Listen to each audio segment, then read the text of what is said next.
Sir ये सवाल तो 2-4 दिन पहले का पूछने वाला था, मगर वो क्या कहते हैं ना कि देर आए दुरुस्त आए। मुझे ये पूछना है कि ये दिसंबर और शायरी का क्या साथ है। अब तो लोग फन भी बड़ा करते हैं, जैसे ही दिसंबर आता है कि लो जी शायरों ਨੂੰ मौत पैण लगी है। बड़ी शायरी है दिसंबर, शायरों की रगे शायरी फड़कने लगी है। हाँ एग्जैक्टली।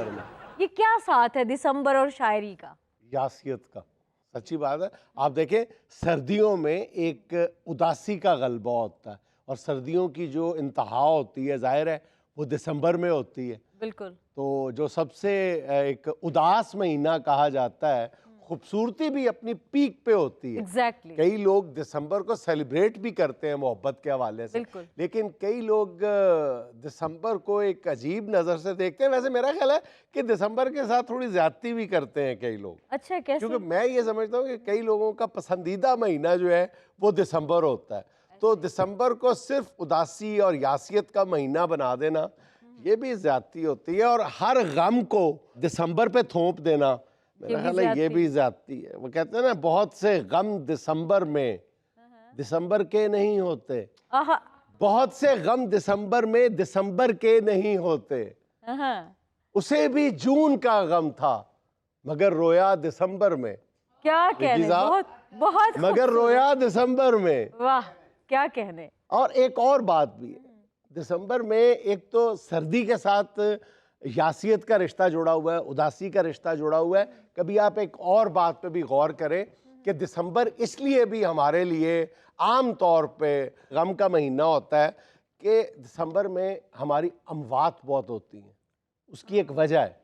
अच्छा। उसकी वजह ये है कि दिसंबर में हमारे बुजुर्ग सबसे ज्यादा हमसे बिछड़ते हैं।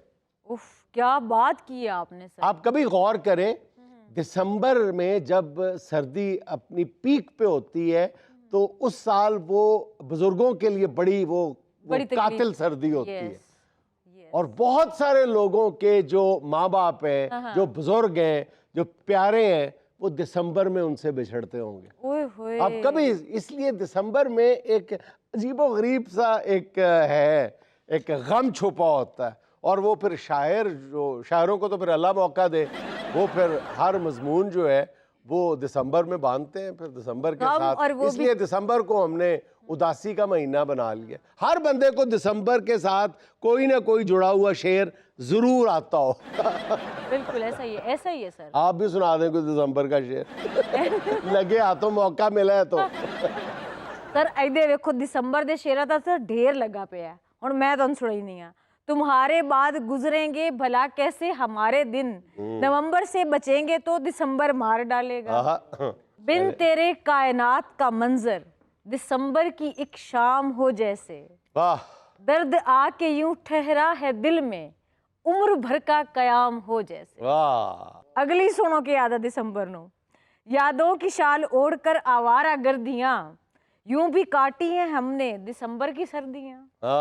अग्गा मोड़ शहर के आदा है। दिसंबर की मिसालें दूं या तुम्हारी, कोई पूछ बैठा है बदलना किसको कहते हैं। सर जी ये तो सारे मुद्दे दिसंबर के उत्ते गत्ती बैठे हैं। इतनी शायरी हुण मैं तुहानू की दस्सां। अच्छा जी विक्की साहब द ग्रेट, हमारे जो देश बुक के शायर अब कहलाते हैं सगीर तबस्सुम साहब, कमाल के शायर हैं।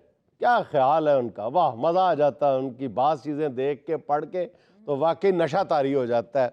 उन्होंने भी दिसंबर के हवाले से मुझे ख़ास एक तोहफा भेजा है। अच्छा। और मेरी ये बड़ी ख्वाहिश है कि मैं वो बब्बू राना की आवाज़ में सुनूं। बब्बू जी आपने वो सुनाना है और गा के सुनाना है और दिल से सुनाना है आपने। सर सगीर तबस्सुम की शायरी और बब्बू गाए मज़ा ना आए कैसे हो सकता है? सर तुहाडी फरमाइश सी कि इस गाने नू कंपोज करो, मैं छोटी जी कावश कीती है, इंशाल्लाह तुहानू पसंद आएगी। थैंक यू सर तुहाडी इजाजत ना शुरू करा। घुटनों को हाथ लगाओ आके। अच्छा इन्ना टाइम नहीं है, किसी हथ गोडा कर लो। किसी ने हथ गोडा कर लो ऐसे कह रहे जैसे देसी बकरे दे पावे भेजो। बहरहाल इजाजत है, हंसी ना जाओ। जरूर इंतजार कर रहे हैं। Thank you.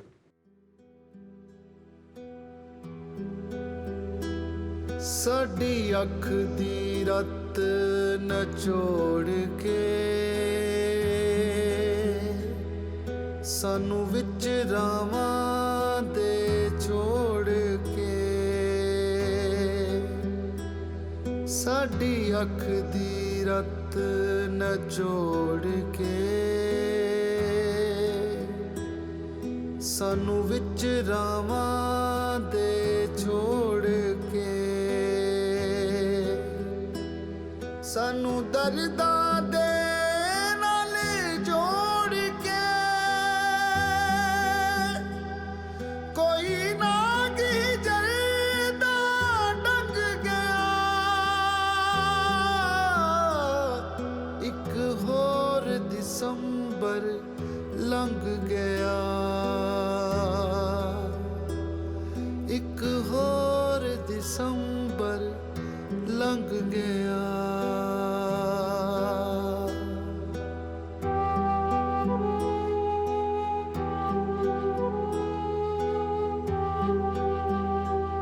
ਸਾਡੇ ਮਾਸ ਦਾ ਬਾਲਣ ਬਾਲ ਕੇ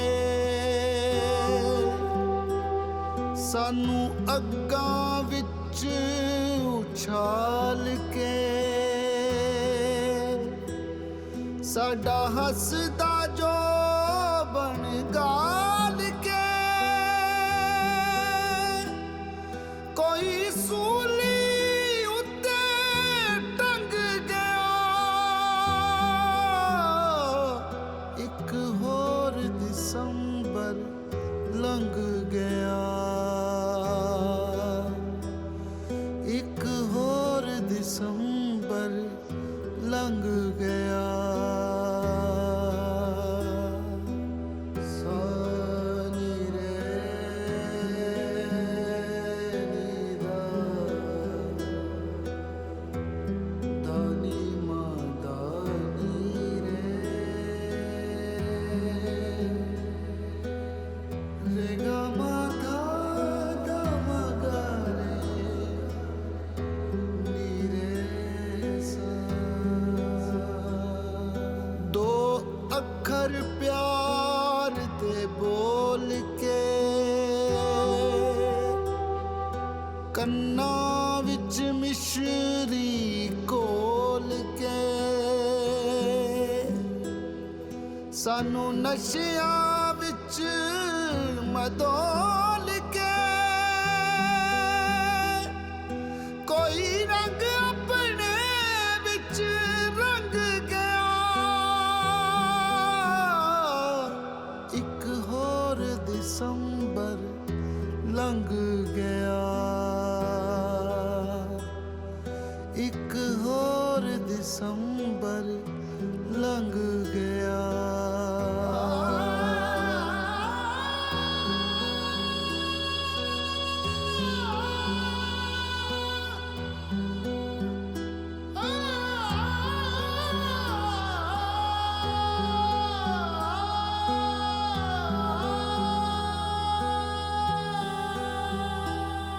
ਸਾਨੂੰ ਅੰਦਰੋਂ ਅੰਦਰੀ ਤੋੜ ਕੇ